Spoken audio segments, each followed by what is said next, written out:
अस्सलाम वालेकुम। मेरा नाम अदनान रज़ा खान है और जनाब कराची ना हुआ बाबा जी का झल्लू हो गया।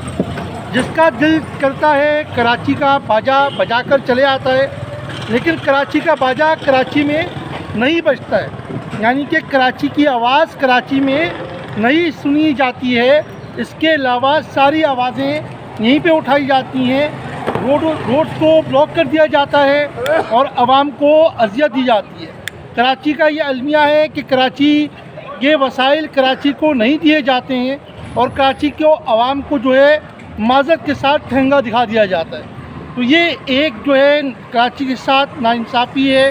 कराची की हालात वैसे ही जो है वो तबाहकुन है, उसको मज़ीद जो है वो तबाही के दिहाने पे लाया जा रहा है। पाकिस्तान की मईशत में कराची का रेवेन्यू जो है वो एक अहम मायने रखता है, लेकिन कराची का पैसा कराची वालों को नहीं मिलता। कराची की आवाम पर, कराची की रोडों पर और कराची पे नहीं लगता है।